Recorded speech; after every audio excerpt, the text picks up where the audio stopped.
Berarti kalau menurut Pak Abdullah, mengapa sekarang minyak goreng curah ini tidak bisa menyentuh level 14.000 karena persoalan distribusi begitu Pak?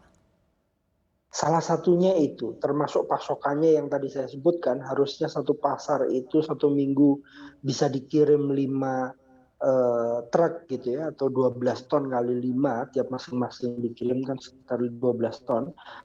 Sekarang baru 3, paling tinggi 4, masih ada beberapa yang belum terpenuhi. Ini masing-masing pasar, masih ada yang 50% kebutuhan seperti biasa masih belum terpenuhi.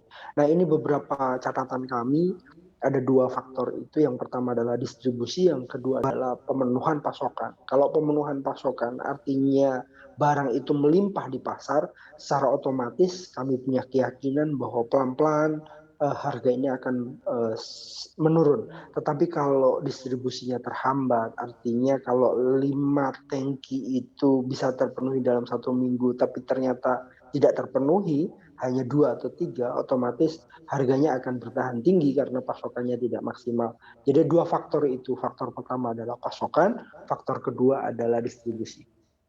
Baik. Pak Abdullah, ini kan ada juga beberapa program begitu ya yang sedang dijalankan pemerintah.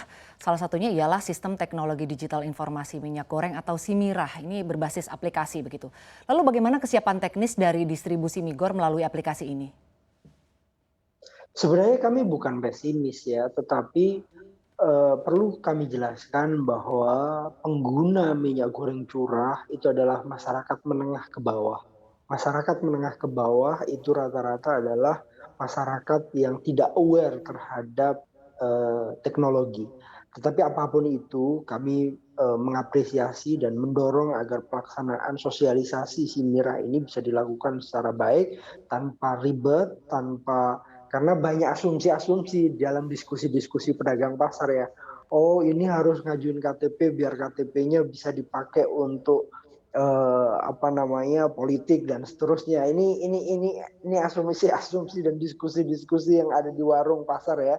Tetapi bagaimanapun juga kami IKAPI terus mendorong agar sistem informasi ini bisa dicoba ya, digunakan oleh masyarakat termasuk pedagang pasar, sehingga ada kemudahan akses atau penyeimbang untuk akses teknologi dan bisa terupdate siapa-siapa dan bagaimana cara membeli minyak goreng dengan baik. Tetapi sisi lain kami juga mendorong agar distribusi yang dilakukan secara langsung ke pasar-pasar itu bisa dilakukan, karena pusat pertemuan atau pusat distribusi rakyat yang paling efektif adalah pasar tradisional, karena disitulah pusat pertemuan masyarakat menengah ke bawah dan disitulah sebenarnya target distribusi minyak goreng curah itu terjadi. Jadi kalau memang itu dijalankan, kami tetap menyambut baik, tetapi juga kami nggak mau pesimis, tapi juga harus ada sosialisasi yang maksimal yang dilakukan pemerintah di masyarakat. Tapi sekali lagi, pasar tradisional adalah titik distribusi rakyat paling efektif.